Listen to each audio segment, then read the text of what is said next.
Welcome to God Seeker. The current message: not so good. Jesus said he was king, that he'd brought the inauguration of the kingdom we'd all been waiting for, which would include its own unique way of life. Problem is, it seems we have yet to grasp a lot of what this really meant and means. American culture is dominated by a non-God seeker mentality where there is a different king, the individual. When the individual is king, there is also a faux kingdom which springs up, occupying your attention, which brings with it its own way of life that in this case, when the individual is king, is contrary to the way of life of God's kingdom, which Jesus modeled for us. If I am my own king or queen, my own ultimate force where I determine the rules and the focus is getting what I need for myself and those I love, how I live and the manner by which I set priorities and interact with others changes. When the individual is king, I don't have to pay attention to anyone else. We're all on our own. We're in this together, but really we're not. There is little commitment to well-being of community. Certainly not if there is a cost. My job is to look out for me, to protect myself and those I love. Sometimes I need to protect myself from you. Other times, I can be oblivious towards you, ambivalent. It's a good thing, right? After all, people are responsible individually for themselves when the individual is king, and I wouldn't want to intrude in your life in a way I don't belong, where I assert my ideas of what should be. It's your life. Love it and live it well. I wish you well. My job is to look after myself and the ones I love in my little circle. To this individualistic worldview also belongs a personal striving for position, resources, and power in order to have the power to secure those things for my life and those I love as priority. Without true regard, consideration, or action for what any other person may need. My priority is my focus, what I think I deserve, right? Build independent lives. I will look to what I need, you look to yours. And we'll see who gets there first and gets the most, right? I will remain mostly unaware of you because you are not my concern. That's your job. In fact, you are actually potential competition for resources because the reality is that there is a limited supply of every resource. If you have it, maybe I can't get it. This has been part of the outcome of pursuit of the American dream. The dream to be able to live in a state of thriving is not ungodly. To look after yourself is not wrong, but to ignore the essentialness and reality of community is. To participate in community only so long as it benefits me, as it feels good, is not like God. It is not what happens when Jesus is king. To dispose of community if there is a cost or it perhaps becomes painful for me to be part of anything, if it disrupts or negatively impacts the way I want to go and build for me and my group, is not like Jesus. The individualistic idea that I don't really need you, that my caring can have a self-defined limit, where I can discard any involvement or commitment in an instant if it becomes inconvenient or something I evaluate as negative to self. Frequently, my way of evaluating progress in life is also individualistic. What I want to be, even if I say I'm a Jesus follower, is a good person. I may define my value and my level of success by my own subjective measure, a mental checkoff list of what a good person is supposed to do. True, to be a good person can be a great, proper, targeted outcome. In other words, when you love like Christ, that is what happens. But to be a good person cannot be the goal. Because in the individualistic vacuum of self-perception, this concept becomes dangerously misconstrued. There is no objective measure of whether you are a good person. It is fully subjective. This means I can do anything to you I want when I have decided it's what a good person does. I can do so with a void of input from you. I don't have to ask you what you need, or what you want, or what might be helpful. In my effort to be a good person, I can self-define this and deliver to you or inflict on you any of what I think are my good ideas of what a good person would do. Further, if you come to me to let me know that my well-intended actions have had a negative effect, my first response will likely be to take offense. How could you think those things about me? I'm a good person. Don't you know this? I would only do that which is good for good effect. Thus, only my intentions matter, and how dare you question these? My effect on you is not the priority. My intent is. This also means I can disregard you.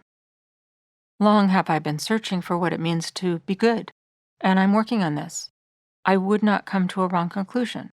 So if you are telling me society and your reality within it is different than my perception, then obviously you are wrong. Because I'm a good person, a reasonable person, an intelligent and responsible person. If it were so, I would have known. And since I didn't, it must not be so. Instead, my focus is doing everything society is telling me is important, which is often my own perception and endless list, because nowhere, anywhere, is this actually spelled out or measurable. In fact, the Bible tells us God alone is good.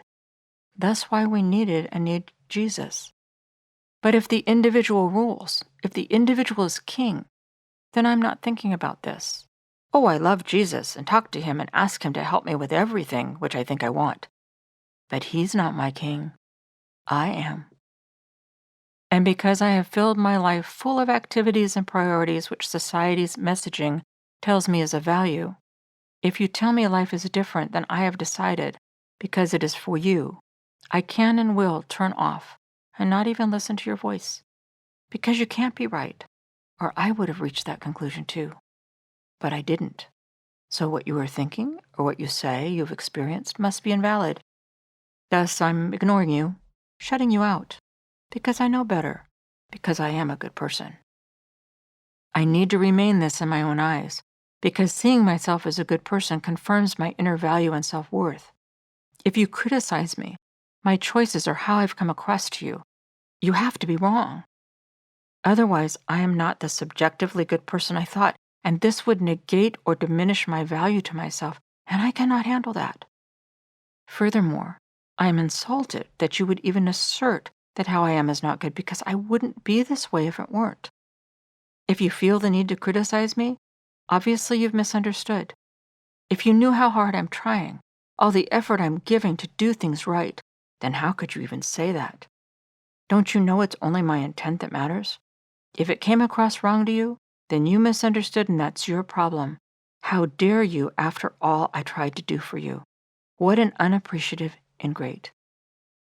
All this is the risk of the individualist king who makes the goal to be a good person. How does this mirror my Lord and my God? How does it mirror my love who is love, Jesus? The one who says that only God alone is truly good, which is why we needed and need Jesus.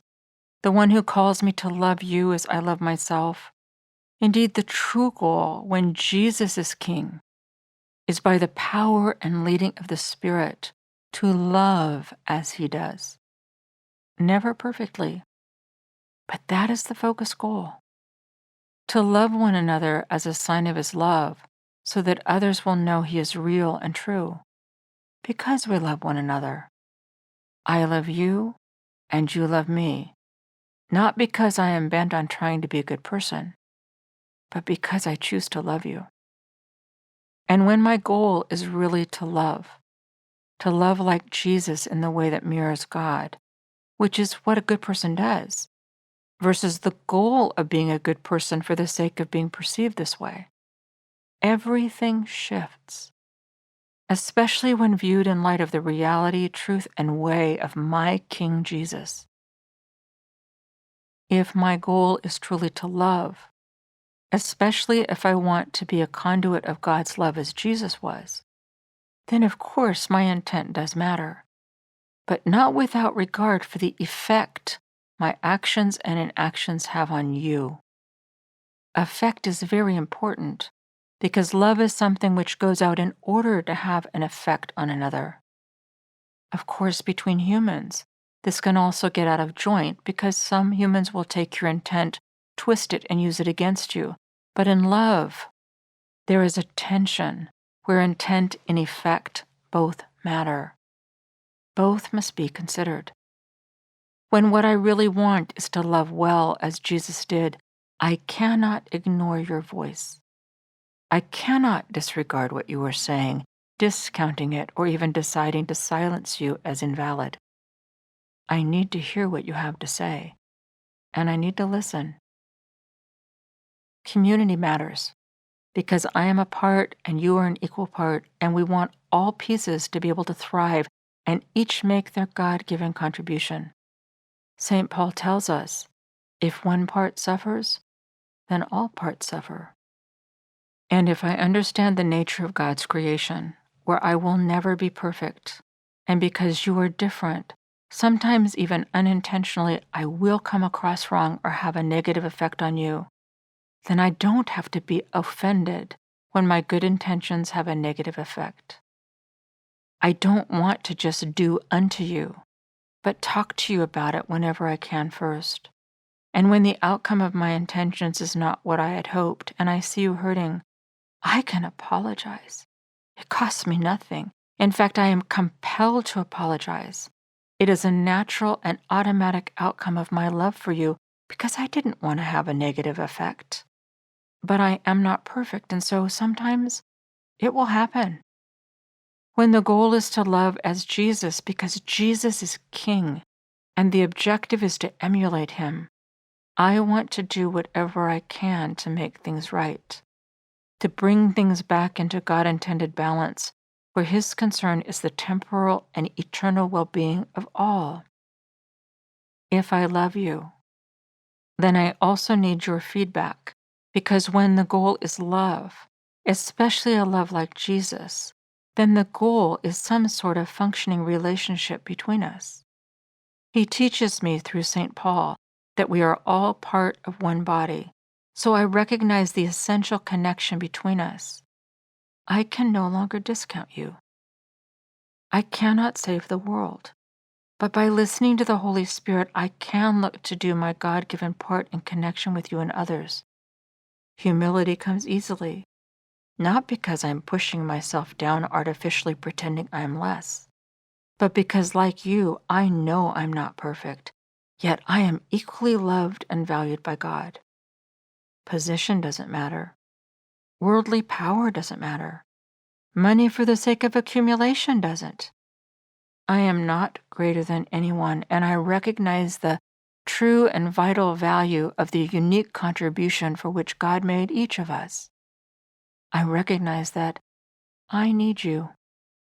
I want life to go well for you, to thrive all together, because we are in this together when Jesus is King and the culture we are cultivating in his culture of true love. Cheering for you to be all that you can be does not disable the plan God has for me, and each plan of his is equally good. I don't have to race you anywhere. We can go wherever this is going in peace and thriving together, with others with us. God designed community. When the goal is to love like God, because Jesus is my King, I can no longer pursue only what is best for me. You matter. You matter massively to me. St. Paul uses the image of the human body to give us a picture of how this community for God and in God living with Jesus as King works. In the first letter of the Corinthians, chapter 5, verses 12 through 21, St. Paul writes, "There is one body, but it has many parts. But all its many parts make up one body. It is the same with Christ. We were all baptized by one Holy Spirit, and so we are formed into one body. It didn't matter whether we were Jews or Gentiles, slaves or free people. We were all given the same Spirit to drink. So the body is not made up of just one part. It has many parts. Suppose the foot says, 'I'm not a hand, so I don't belong to the body.' By saying this, it cannot stop being part of the body. And suppose the ear says, I am not an eye, so I don't belong to the body. By saying this, it cannot stop being part of the body. If the whole body were an eye, how would it hear? If the whole body were an ear, how would it smell? God has placed each part in the body as He wanted it to be. If all the parts were the same, how could there be a body? As it is, there are many parts, but there is only one body. The eye can't say to the hand, I don't need you. The head can't say to the feet, I don't need you. In fact, it is the opposite. The parts of the body that seem to be weaker are the ones we cannot do without. The parts that we think are less important, we treat with special honor. The private parts aren't shown, but they are treated with special care. The parts that can be shown don't need special care. But God has put together all the parts of the body, and He has given more honor to the parts that didn't have any. In that way, the parts of the body will not take sides. All of them will take care of one another. If one part suffers, every part suffers with it. If one part is honored, every part shares in its joy. Listen to the song, We Come Before Your Throne, on the God Seeker album. Listen to the song again and use it as your prayer to remember we are all connected from earth until heaven and then through eternity with God at the center. You can find the song We Come Before Your Throne on my YouTube channel, various streaming services, and always on CD. Thank you for listening. God Seeker messages are sponsored by Eagle's Nest Foundation. This is Elizabeth Fulgaro. Until next time, make the song We Come Before Your Throne your offering to Jesus the King, and keep seeking God.